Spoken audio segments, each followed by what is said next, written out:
A continuación, Poder Ciudadano.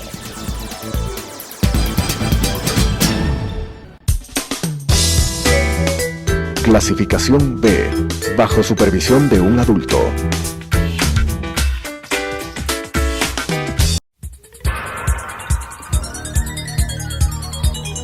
Las opiniones vertidas en este espacio por la producción y dirección del programa son de exclusiva responsabilidad de sus autores y de quienes intervienen en ellos.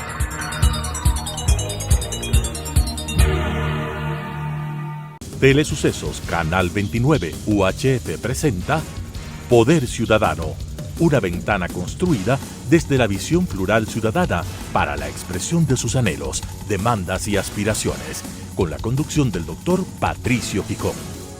Poder Ciudadano. Cordiales saludos. Mi invitado de esta noche es abogado, doctor en jurisprudencia, consultor, hombre de fe, ante todo un extraordinario ser humano. Doy la más cordial bienvenida al doctor Carlos Arsenio Larco Velástegui, con quien aspiro a hacer un recorrido por lo que está ocurriendo en estos días en nuestro país, que afronta una aguda crisis económica, política, una crisis de seguridad, una crisis que tiene que ver con la falta de empleo y trabajo y de extendida pobreza. Bienvenido, Carlos Arsenio. En estas condiciones, ¿cómo conciliar paz, seguridad y desarrollo? Buenas noches. Gracias, Patricio. Buenas noches. Muy gentil la presentación, inmerecida desde luego. A ver, hay un principio. Dice, el fruto de la justicia es paz.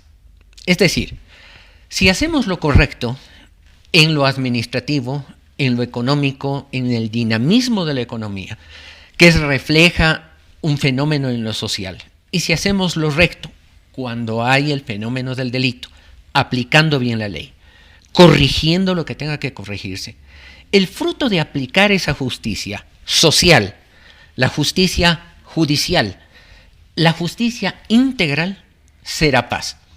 Esa es la manera de trabajar, no hay otra. El problema, como tú lo destacas, Patricio, es que hemos roto ese círculo virtuoso y lo convertimos en un círculo vicioso. ¿En dónde? La policía, nada más como ejemplo, la policía se despepita, atrapa al delincuente, pone en riesgo su propio ser, no solamente la institucionalidad, su propio físico, policías que caen abatidos, muertos, heridos en los operativos, atrapa al delincuente, pasa a manos de la justicia con el proceso que todos conocemos, fiscalía, jueces, etcétera, y a las pocas horas salen, o cuando caen y son sentenciados, por excepción, una sentencia adecuada y correcta, al poco tiempo se buscan algún subterfugio jurídico y salen a la vuelta de 3, 4 años y quién sabe menos, alegando cualquier pretexto que de salud, que de desatención, que presión psicológica, en fin. La falta de justicia es lo que nos está provocando el que tengamos una sociedad absolutamente quebrantada en donde cada quien hace lo que le da la regalada gana y el gobernante, digo, no por el actual, que está haciendo, me parece, lo correcto y con mucha firmeza, pero en general, los gobernantes han sido sumamente suaves, yo diría momentos pusilánimes. El tema de las cárceles no muestra sino eso. ¿Cómo no? El doctor Larco nos presenta un cuadro mucho más amplio que va más allá de lo que significa la presencia de la fuerza pública en las calles para someter a la delincuencia y al crimen organizado. Él nos dice, si es que no hay justicia integral, no habrá paz. Coincido plenamente. Este es un tema que hay que abordarlo de una manera integral, fundamentalmente buscando equilibrios sociales. ¿Cómo puede haber paz con una sociedad donde hay una gigantesca cantidad de individuos, de seres humanos, de familias que no tienen acceso al trabajo, que están pasando momentos difíciles. Entonces, ¿cómo lograr conciliar estos elementos de seguridad que todos precisamos, de paz que todos exigimos y de desarrollo?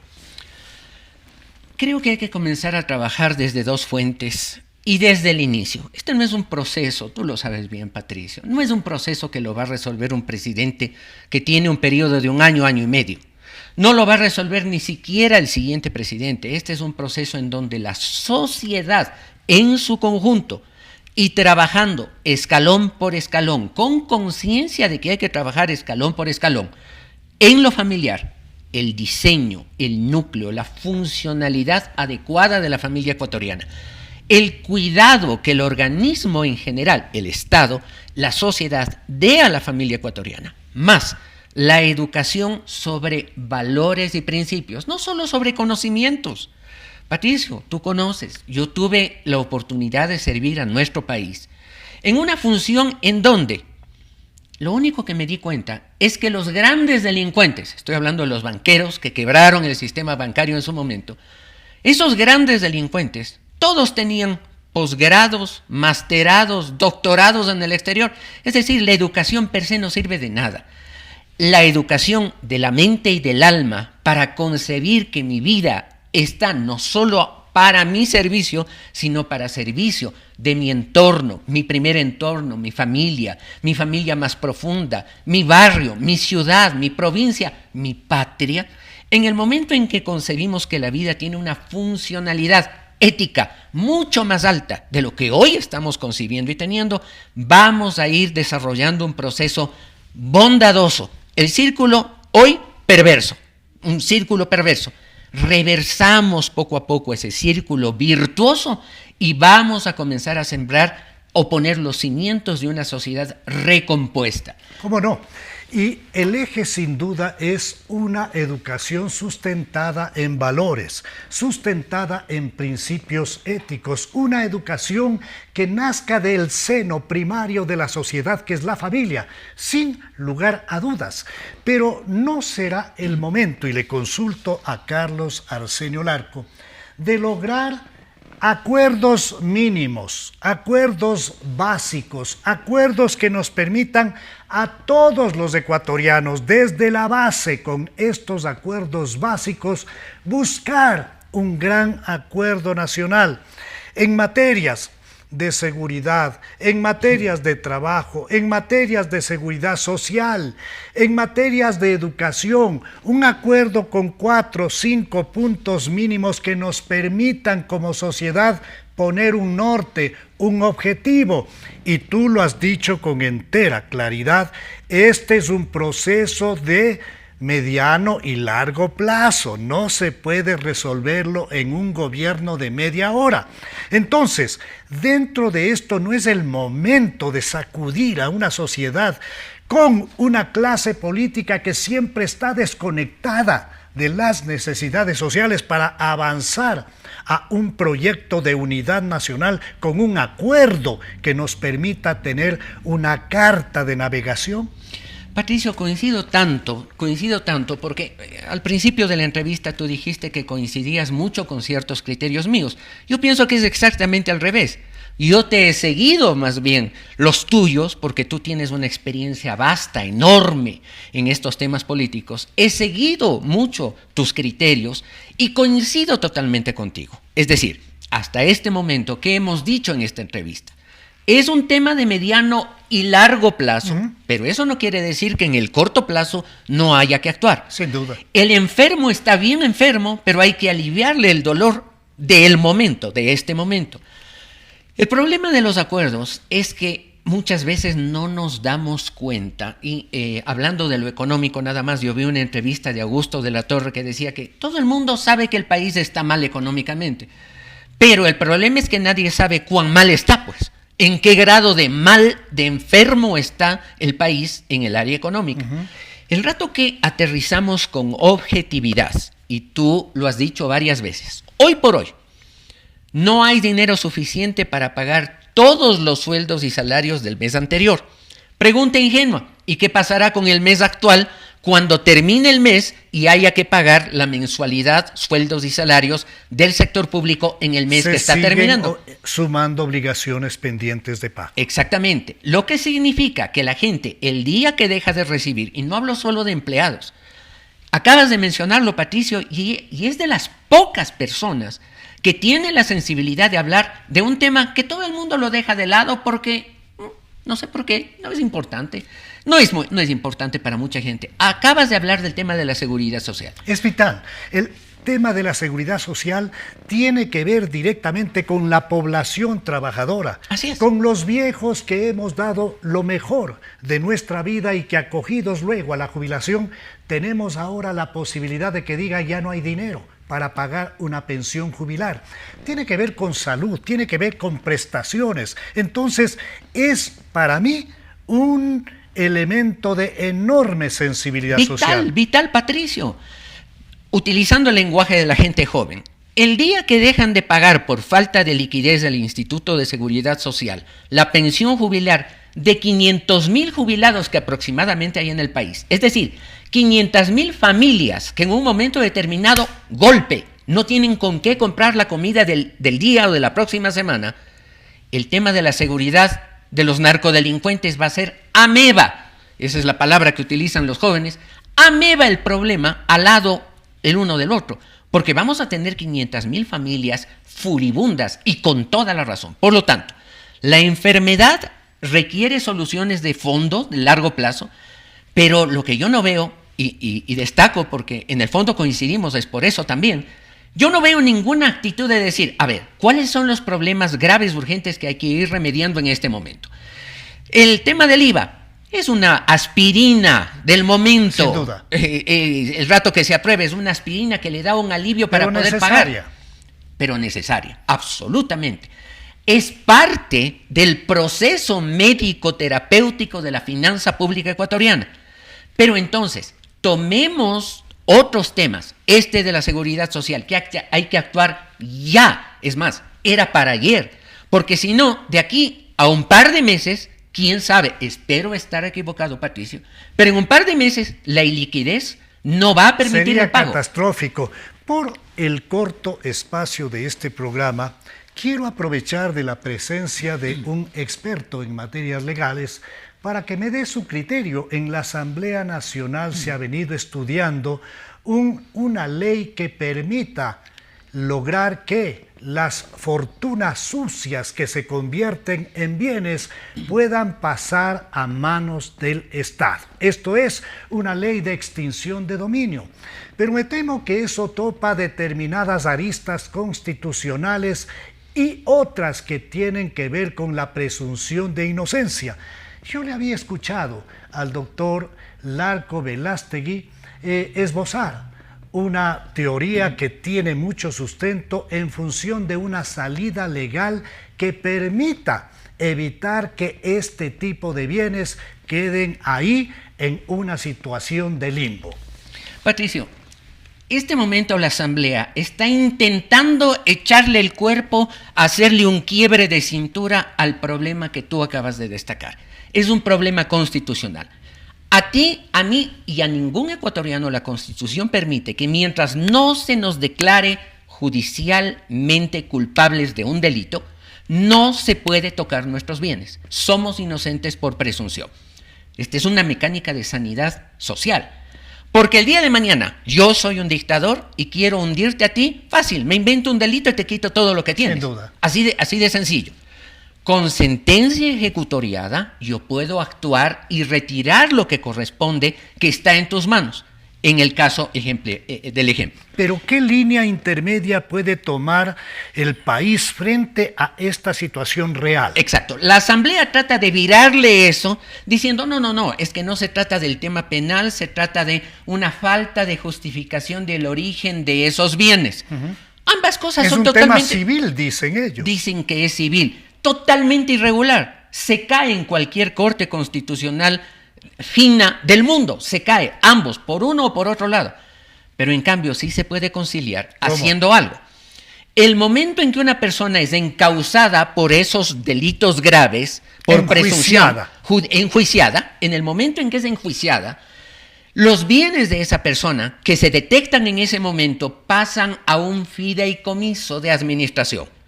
Ni los ha perdido y se respeta el principio constitucional, ni el Estado los ha adquirido, pero tampoco los ha dejado a la vera del camino. Pero los administra. Pero los administra, Perfecto. los cuida de tal manera que si después se declara la culpabilidad del individuo, están los bienes en buen estado y pasan a manos. Y los gananciales también pasan a manos del Estado, de la Exactamente. administración. Y al revés, si se encuentra que es inocente, vuelven los bienes con los gananciales a manos de su dueño inocente. Esta Es un es- mecanismo Sí, que debería aplicarse. Para mí esta es la salida. Así. Esta es la salida porque si es que no van por un camino legal, constitucional, ordenado, sensato, se va a caer en la Corte Constitucional.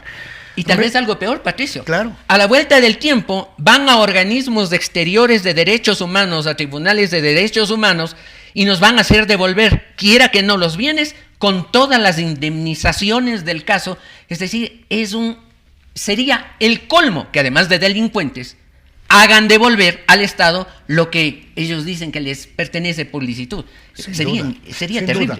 ¿Cómo ha visto el doctor Larco la presencia de la fuerza pública y sobre todo las Fuerzas Armadas poniendo orden en las cárceles? Contundente.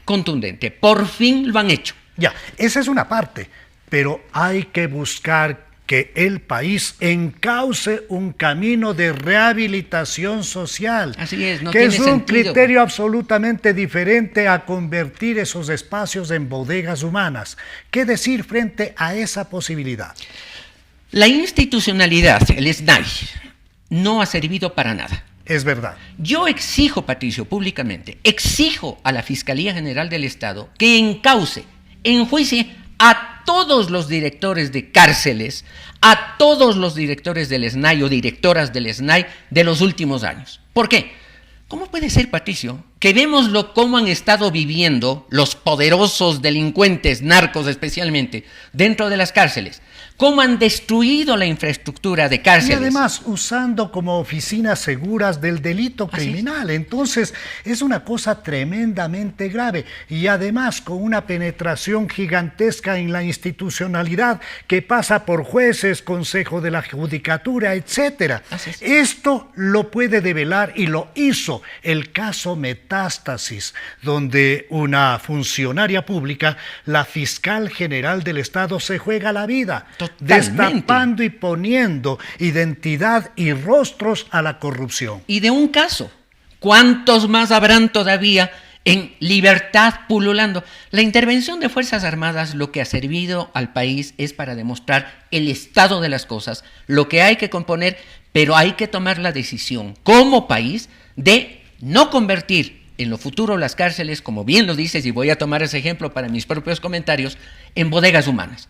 Hay que instaurar un sistema de rehabilitación, pero eso arrancará en el momento... También es un proceso. Así es, en el momento en que el que cae en la cárcel se dé cuenta que ahí le va a ir muy mal si no se rehabilita. No es que va a tener cama de No 4 es que plazas, está de vacaciones con 5 estrellas. plasmas a la orden del día, Drogas, alcohol, mujeres, etcétera. lo que les dé la gana. Fiesta. El rato que sepa, como hoy, por ejemplo, vemos en la cárcel Turi de Cuenca, veía ayer, cómo les obligan a disciplinarse. Ejercicio, limpieza, aseo, colaboración. El momento, así comienza la rehabilitación y claro, abarca profundidades mayores en el horizonte como el concepto de vida, lo mal que ha estado manejando su propia vida y lo bien que puede ser cuando la maneje correctamente. ¿Cómo influir en una posibilidad de un alcance mayor de la tarea de las Fuerzas Armadas que tienen otro tipo de obligaciones que cumplir con el país, pero que todo el mundo tiene temor que concluya esta tarea encomendada en un momento excepcional? ¿Cómo lograr una colaboración de más largo alcance? Creo que la fórmula está planteada, va a haber un pronunciamiento popular en una consulta, auspiciar ese pronunciamiento y exigir que en la legislación complementaria, una vez dada la decisión del pueblo ecuatoriano de que sí, las Fuerzas Armadas no están solamente para cuando en la frontera haya ingresos de un enemigo, no, está para cuidar la seguridad integral del país, en la ley el pueblo también exija que las Fuerzas Armadas tengan este rol como el que están realizando el día de hoy, sin descuidar sus funciones técnicas de la seguridad externa. Esta coyuntura de la consulta popular que se avecinaría es clave precisamente para eso. ¿Cómo lograr que la Policía Nacional encuentre mecanismos más eficaces de coordinación y colaboración y que la institucionalidad no brinde la posibilidad de puertas giratorias para que los delincuentes atrapados después de operativos donde se juegan la vida, las personas que están vinculadas con la fuerza pública, van ante una justicia extremadamente corrupta que les permite salir con facilidad? ¿Cómo lograr enderezar una institucionalidad que nos sirva? Qué pregunta, ¿no? De verdad, el Premio Nobel a la Paz, el que la responda completa y adecuadamente, pero Patricio, yo confío, sí confío, más allá de las excepciones que nos han puesto en crisis y con dolor, a ver que generales de la República, y no solamente en el tema narco, el tema de los fondos de la seguridad social de la Policía Nacional, gente de la propia institución que ha hecho lo que le da la gana, rompiendo los parámetros de orden, de justicia, de rectitud que la policía tiene como emblemas. El tema es una institucionalidad dinámica, menos dependiente del interés del jefe político del momento, del capo político del momento. Una institucionalidad que tenga la capacidad de decir, esto, señor presidente o señor presidente de hoy, de mañana, esto no es correcto. Profesionalmente las cosas se tienen que manejar de esta manera. La ciencia policial indica que el fenómeno tiene que ser tratado de esta manera. Sin duda también aquí tiene mucho que ver el rol del poder ciudadano. Y por eso hablaba yo de la posibilidad de construir un gran acuerdo nacional que nazca desde esas esferas ciudadanas, que vaya al poder, que vaya a esa relación de desconexión, que repare la desconexión con la política y que le presente una carta de navegación confiable.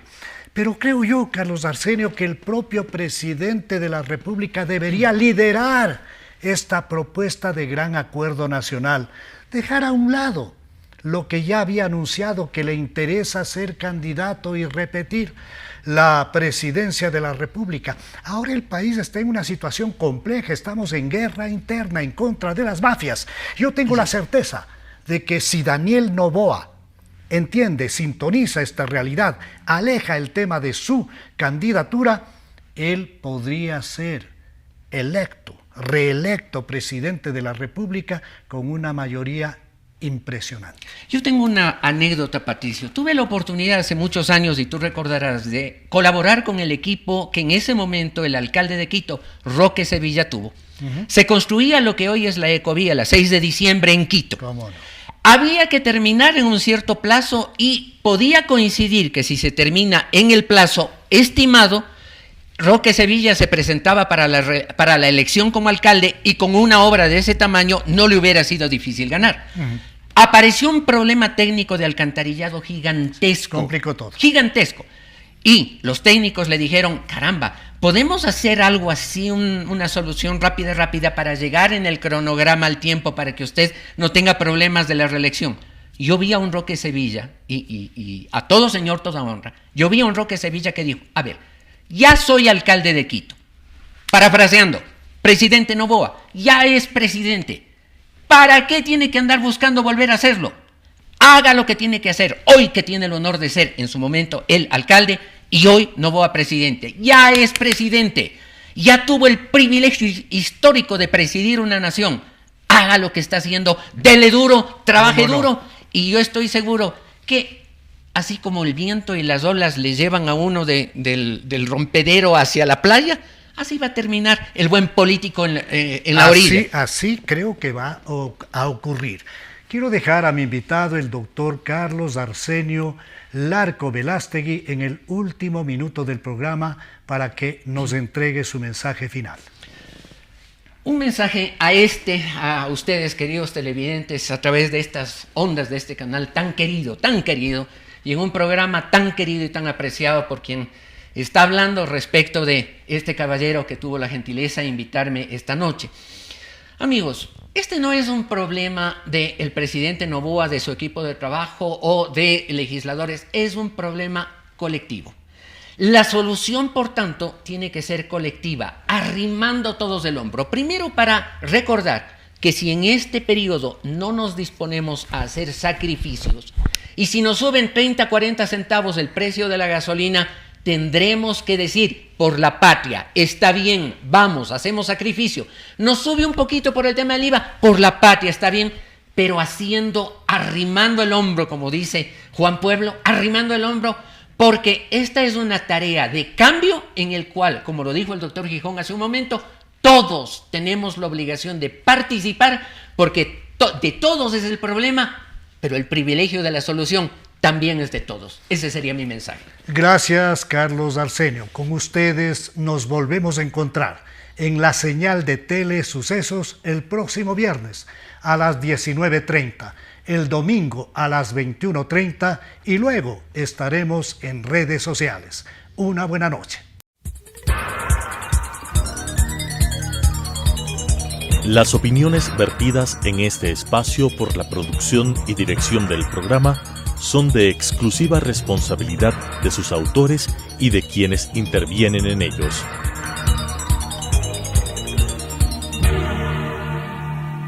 Telesucesos Canal 29 UHF presentó Poder Ciudadano, una ventana construida desde la visión plural ciudadana para la expresión de sus anhelos, demandas y aspiraciones, con la conducción del doctor Patricio Gijón. Poder Ciudadano.